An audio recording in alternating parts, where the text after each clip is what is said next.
Bernama Radio Stesen Berita Bisnes Pilihan Anda. Baik, topik perbincangan kita pada hari ini adalah tentang white supremacy. Adakah white supremacy ini masih wujud pada masa sekarang yang serba moden ini? Jadi untuk menjawab persoalan ini, kita terus saja bersama-sama Dr. Ahmad Martada Muhammad, Dekan Kolej Undang-Undang Kerajaan dan Pengajian Antarabangsa di UUM. Assalamualaikum. Waalaikumsalam. Ya, Doktor, terima kasih kerana bersama-sama dengan kami di Bernama Radio pada waktu ini. Yes. Baik, Doktor, pertama sekali saya pasti ramai yang nak tahu apa sebenarnya yang dimaksudkan dengan white supremacy ni. Kalau kita lihat dalam konteks perkembangan global, terutamanya di Amerika, kita dapati gerakan white supremacy group ni merupakan satu gerakan yang mula mendapat tempat ketika di bawah pentadbiran Presiden Trump sebelum ini. Jadi kita lihat sokongan yang diberikan kepada beliau sehinggalah antaranya beliau memenangi pilihan raya presiden di Amerika 4 tahun yang lalu. Juga antaranya ialah sumbangan daripada gerakan white supremacy. Jadi kita melihat pada pentadbiran Trump, kita dapati gerakan white supremacy ini mula mendapat tempat yang lebih meluas. Dan yang paling kita lihat anti-climax kepada peranan yang besar yang dimainkan oleh gerakan white supremacy ini ialah apabila sebahagian daripada mereka membantu untuk menceroboh Kongres baru-baru ini pada 6 Januari yang lalu. Jadi di sebalik pencerobohan bangunan Kongres itu, kita dapati sebahagian besar yang menjadi antara peranan utama dalam gerakan itu ialah kumpulan-kumpulan yang berlatar belakangkan kepada white supremacy ini. Jadi inilah yang kita lihat di Amerika, sudah mula masyarakat terutama apabila era Trump berakhir dan pentadbiran Joe Biden telah mengambil alih presiden di Amerika, kita dapati banyak individu-individu dan juga NGO dan juga di kalangan bisnes syarikat-syarikat besar juga telah mula menjarakkan diri mereka daripada kumpulan ini kerana kumpulan ini didapati telah mula mendapat tempat yang besar di kalangan penyokong-penyokong ataupun rakyat Amerika. Jadi ia menimbulkan satu keresahan dan kebimbangan di kalangan Parti Demokrat yang dipimpin oleh Joe Biden dan juga di kalangan masyarakat Amerika yang berfahaman liberal.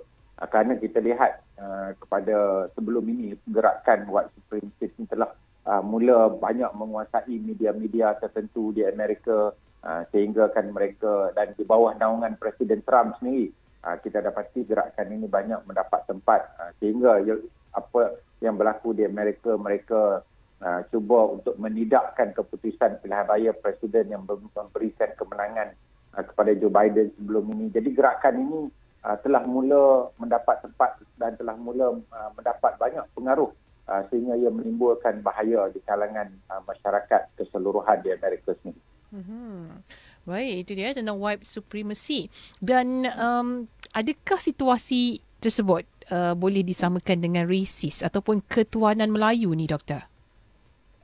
Tidak, kerana kita lihat dalam konsep di negara kita, konsep ketuanan Melayu ini lebih kepada untuk kita menjaga kebajikan dan kesejahteraan masyarakat Melayu. Yang kita lihat, kalau kita lihat kepada perkembangan sejarah tanah Melayu di Malaysia, kalau kita membuka balik lipatan sejarah, kita dapati memang gerakan British koloni dahulu cuba memberikan peluang kepada masyarakat lain dengan menidakkan peluang kepada masyarakat Melayu. Sebab itulah kita lihat dalam perlembagaan persekutuan memang ada khusus berkaitan dengan pengenalan terhadap sistem kuota dan sehinggalah pada 1970 kerajaan memperkenalkan dasar ekonomi baru kerana orang-orang Melayu telah ditindas secara dengan sengaja. Ini divide and conquer, dasar pemerintahan British zaman koloni dahulu. Bukan sahaja di Malaysia, bahkan juga banyak di negara-negara di Afrika di mana itulah satu cara dan strategi yang dimainkan oleh koloni zaman dahulu, British, Belgium, Belanda terutamanya, untuk memastikan bahawa penduduk pribumi itu tidak boleh melawan mereka. Jadi apa yang berlaku pada hari ini kalau kita lihat di mana parti-parti yang memperjuangkan kepentingan orang-orang Melayu seperti UMNO, Bersatu dan sebagainya ini, mereka ini cuba untuk mempertahankan dan memperjuangkan kebajikan dan kesejahteraan orang Melayu yang sekian lama ketika zaman pemerintahan British itu ditindas. Kalau kita lihat banyak sejarah di mana kalau ayahnya itu hanya seorang kerani, maka anaknya ini tidak boleh lebih daripada menjadi seorang kerani. Dan kalau kita lihat dari segi komposisi dalam perkhidmatan awam juga, rata-rata orang Melayu tidak boleh masuk dalam peringkat pengurusan dan profesional. Ini juga bersangkut paut dengan peluang pendidikan yang tidak langsung diberikan kepada orang-orang Melayu pada ketika itu. Jadi ini dasar pecah perintah British lah yang menyebabkan. Jadi apa yang membezakan di antara konsep ketuhanan Melayu dan konsep white supremacy? Ini ialah white supremacy ini mereka mengagungkan orang-orang kulit putih dan dalam masa yang sama menimbulkan kebencian. Itu yang lebih utama, menimbulkan kebencian di kalangan orang kulit putih terhadap orang-orang bukan kulit putih. Jadi apabila mereka cuba menimbulkan semangat kebencian ini, maka siapa sahaja yang bukan orang kulit putih, mereka itu akan ditindas, dizalimi, dianaktirikan. Termasuklah tidak kira sama ada orang kulit hitam, sama ada orang Asia di Afrika, di Amerika, orang Afrika, orang Latin Amerika, siapa saja, orang Islam, orang Yahudi juga termasuk di dalam konteks yang kita katakan white supremacy ini, dan masyarakat native Indian, di sana dipanggil American Indian, native. Jadi ini perjuangan white supremacy ini yang menimbulkan kebencian terhadap semua masyarakat yang bukan daripada orang kulit putih. Sedangkan kalau kita tengok konsep kita, apa yang diperjuangkan oleh parti-parti seperti UMNO, seperti Bersatu, mereka tidak menimbulkan kebencian. Kita pemimpin-pemimpin cuba untuk membina dasar-dasar, mengubah dasar-dasar yang akan menjaga kepentingan orang Melayu. Bukan menimbulkan kebencian terhadap bangsa-bangsa lain. Dan sebab itu kita antara contoh yang terbaik di dunia ini di mana masyarakat majmuk boleh hidup secara aman dan damai, secara harmonis, tanpa ada sebarang masalah, kerana kita tidak menimbulkan ini. Tapi ada juga negara-negara lain di dunia ini yang cuba untuk menimbulkan semangat ini, yang bukan white supremacy tapi dalam konteks yang sama. Kalau kita lihat dulu di Perang Dunia Kedua, Hitler, bangsa Aryan menunjukkan bahawa mereka cuba menghidupkan dan mengagungkan bangsa Aryan, dan mana-mana yang bukan bangsa Aryan, mereka itu perlu ditindas, dibunuh dan dihapuskan. Dan juga kita lihat seperti juga yang berlaku di Bosnia, di mana kerajaan kita juga adalah antara kerajaan yang membantu kerajaan Bosnia, di mana pada ketika itu mereka cuba menghapuskan golongan-golongan yang bukan Bosnia. Di mana ramai rakyat-rakyat Bosnia Islam yang ditindas, dibunuh, dihapuskan, ethnic cleansing itu yang dipanggil itu. Baik, jadi kalau mengikut apa yang Doktor kongsikan, kedengaran jelas lah sebenarnya objektif sangat berbeza di antara kedua-dua kan, white supremacy dan juga ketuhanan Melayu ni. Dan bagaimana pandangan ini dilihat berbeza pula, Doktor, ya, antara bekas Presiden Amerika Syarikat ni, Donald Trump, dengan Presiden baharu mereka, Joe Biden ini? Kalau kita lihat, Presiden Trump, parti yang dianggotai oleh beliau ialah Republican. Dan Republican penyokongnya banyak terdiri daripada kalangan orang-orang kulit putih yang kaya. Dan mereka ini mempunyai pandangan yang sangat konservatif. Dan sebab itulah mereka lebih boleh mempercayai konsep-konsep berkaitan dengan white supremacy ini. Kerana mereka melihat sendiri bagaimana peranan-peranan orang bukan kulit putih yang ada di negara kita, dan mereka takut apabila ada propaganda yang ditimbulkan oleh sebahagian daripada pemimpin-pemimpin Republikan, termasuk Trump sendiri, yang menyebabkan ketakutan masyarakat terhadap terutama orang-orang Islam sendiri. Sebab itu kita lihat dasar-dasar yang dilaksanakan oleh Presiden Trump sebelum ini adalah menindas orang-orang Islam, tidak membenarkan negara-negara sebahagian daripada negara Islam penduduk itu untuk datang ke Amerika. dan dasar-dasar yang mencengkam bukan sahaja orang-orang Islam, bahkan juga orang-orang minoriti. Sebab itu antara dasar beliau juga ialah membina tembok di sepanjang border di antara Mexico dan juga Amerika. Kerana tidak mahu membenarkan imigran, dan di samping dasar-dasar yang menekan imigran dan sebagainya. Jadi kenapa ia berlaku? Kerana Trump di bawah parti Republican yang selalu bersifat konservatif dan selalu mementingkan kepentingan orang-orang kulit putih dan juga orang-orang kaya. Jadi sebab itu dasarnya banyak menyembelahi kepentingan orang kulit putih dan kepentingan orang kaya. Ini berbeza dengan Biden. Joe Biden mewakili parti Demokrat. Parti Demokrat adalah lebih liberal, lebih terbuka, lebih menerima sokongan daripada kumpulan-kumpulan minoriti dan juga kumpulan pertengahan. Baik. Ya. Jadi ini menyebabkan apabila beliau menjadi pemimpin, antara perkara-perkara utama yang beliau laksanakan pada beberapa hari awal itu ialah untuk menghapuskan segala dasar-dasar yang mendiskriminasikan kumpulan-kumpulan yang bukan kulit putih, termasuklah membenarkan semula negara-negara Islam yang sebelum ini dihalang daripada memasuki Amerika. Membenarkan imigran-imigran yang mungkin tidak mempunyai dokumen yang sah, tetapi dipisahkan di antara ibu bapa dan anak-anak kecil mereka, kerana anak-anak itu dilahirkan di Amerika mempunyai dokumen, tapi mak bapak itu tidak mempunyai dokumen, mereka dipisahkan di bawah pentadbiran Trump dahulu. Maka dasar-dasar ini telah dihapuskan dan membenarkan mereka yang dipisahkan itu untuk dipertemukan semula. Di samping banyak lagi dasar-dasar yang kita lihat pro kepada orang-orang kulit putih dan juga orang kaya ini telah dihapuskan. Jadi secara tak langsung kita lihat masyarakat kebanyakan, terutama middle class, lower class, minority, pendatang-pendatang, orang Islam, mereka mula merasa lebih selesa di bawah pentadbiran Joe Biden, kerana dasar-dasar Amerika telah mula berubah, dan itu kita lihat dalam konteks domestik. Kalau kita lihat dalam konteks international, Trump ini adalah juga, ataupun Republican, mereka sangat menekankan kepada bahawa Amerika ini adalah kuasa besar yang perlu dihormati. Baik. Sebab itu Amerika pada pentadbiran Trump suka menimbulkan ketegangan. Termasuklah peperangan perdagangan dengan China dan juga negara-negara lain yang mananya tidak bersetuju, maka mereka itu akan dianggap sebagai musuh. Termasuklah negara-negara Eropah sendiri seperti Turki, kita lihat hubungan Amerika dan Turki juga tegang. Termasuklah negara-negara Islam yang lain yang mana yang tidak menyokong, termasuklah isu Palestin, isu Israel, di mana mereka sangat bersetuju dengan pentadbiran Israel yang memindahkan ibu negara mereka daripada Tel Aviv kepada Baitul Muqaddis.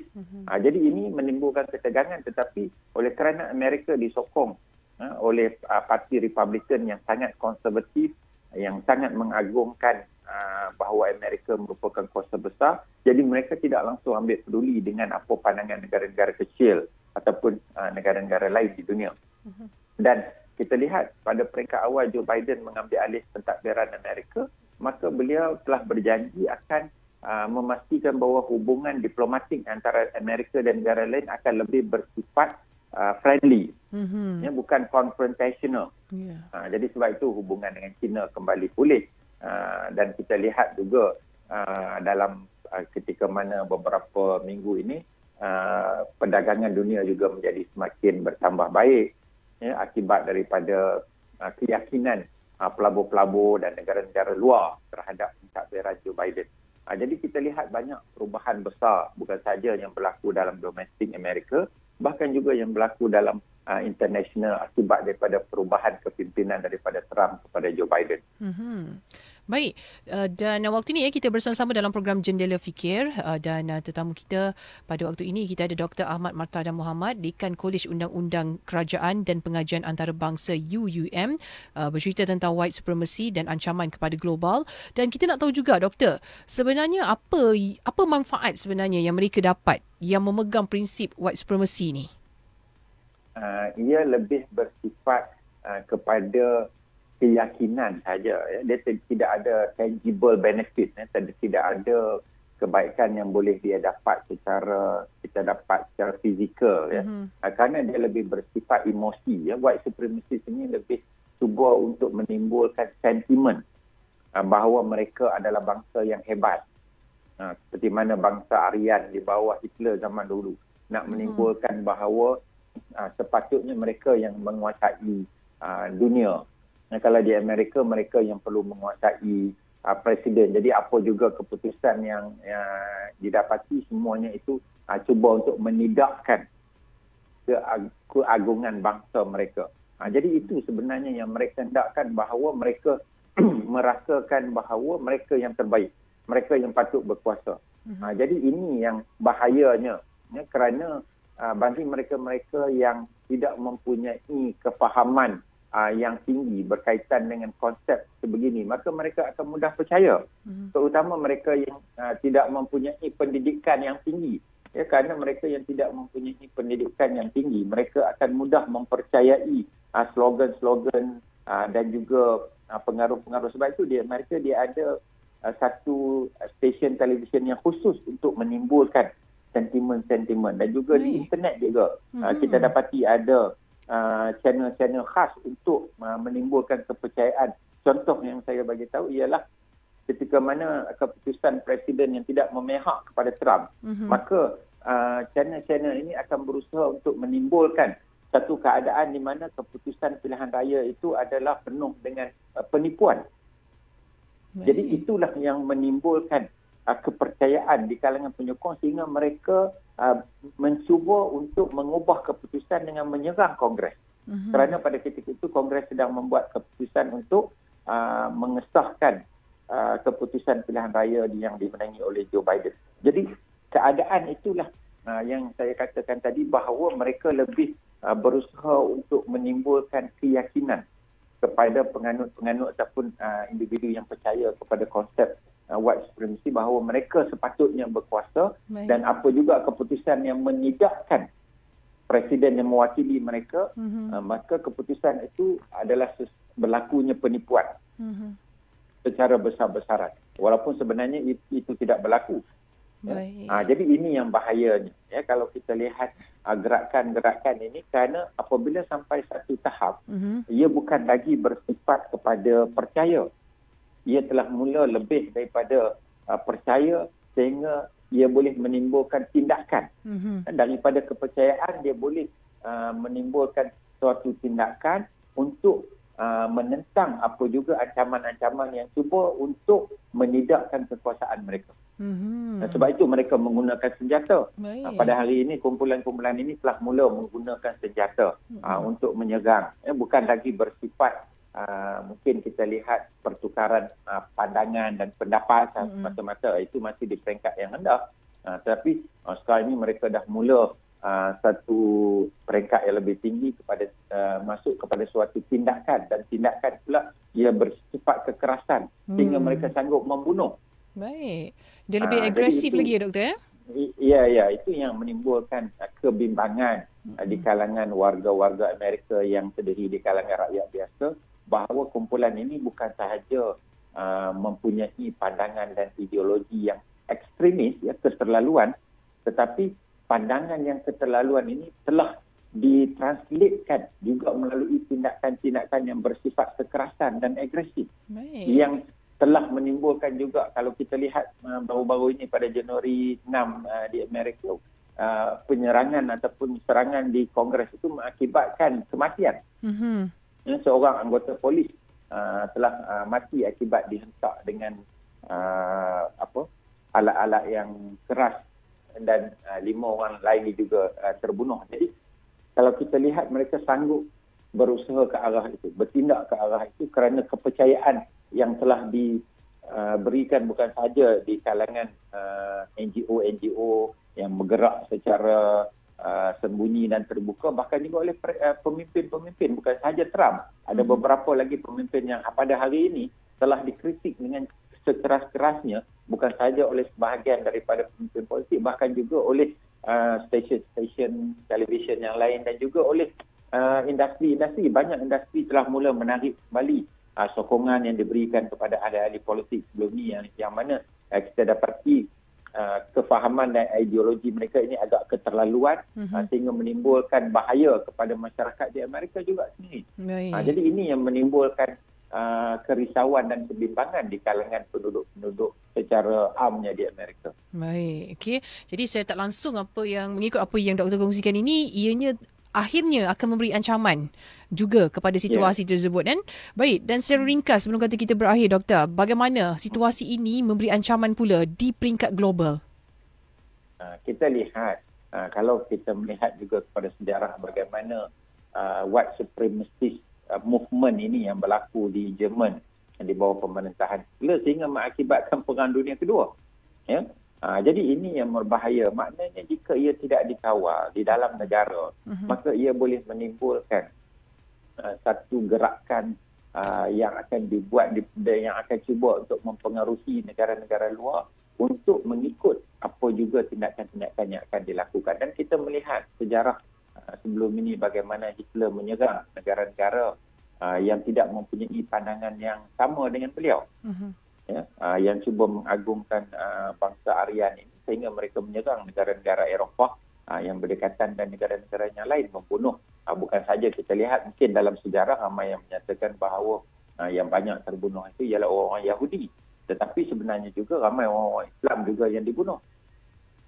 Mana-mana bangsa yang bukan Aryan, maka mereka semua itu dianggap sebagai tidak sesuai dan perlu dihapuskan. Samalah juga kalau kita lihat konteks di Amerika bagaimana bukan sahaja secara dalaman, bahkan juga kita dapati secara luaran, dasar-dasar luar Amerika juga dipengaruhi oleh kumpulan-kumpulan ini. Dan kita melihat secara terang dasar-dasar terhadap negara-negara Islam, dasar terhadap negara-negara minoriti, terhadap penduduk-penduduk minoriti.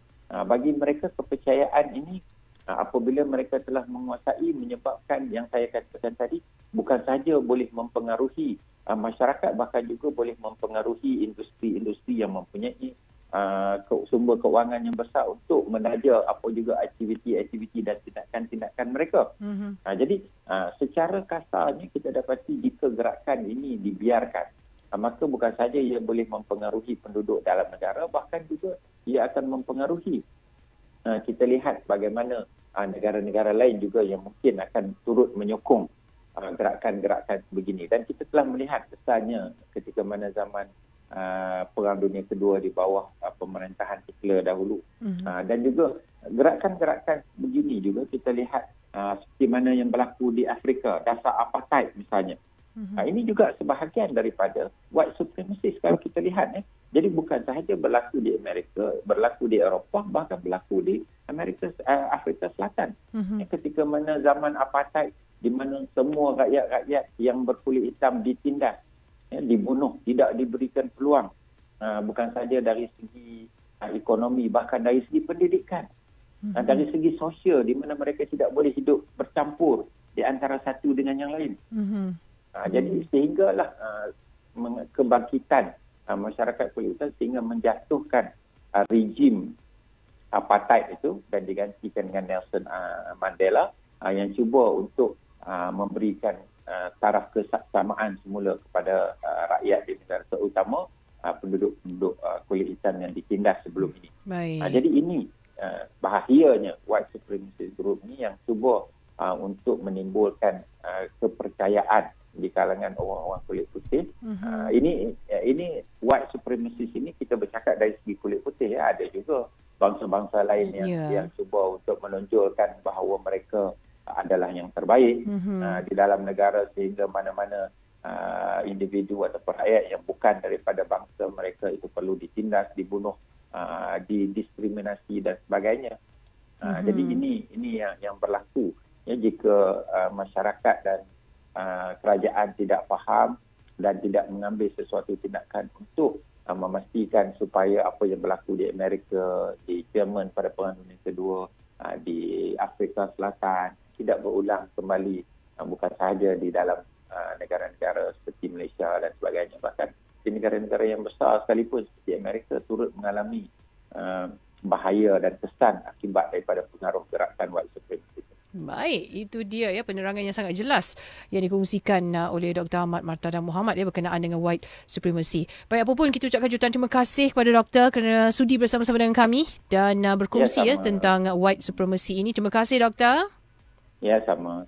Baik, itu dia Dr. Ahmad Martada Mohamad, Dekan Kolej Undang-Undang Kerajaan dan Pengajian Antarabangsa UUM dalam program Jendela Fikir waktu ini. Terus saja dengarkan kami bernama radio stesen berita bisnes pilihan anda. Sekiranya anda terlepas program Jendela Fikir itu tadi, anda boleh layari facebook.com/Bernama Radio dan klik pautan video.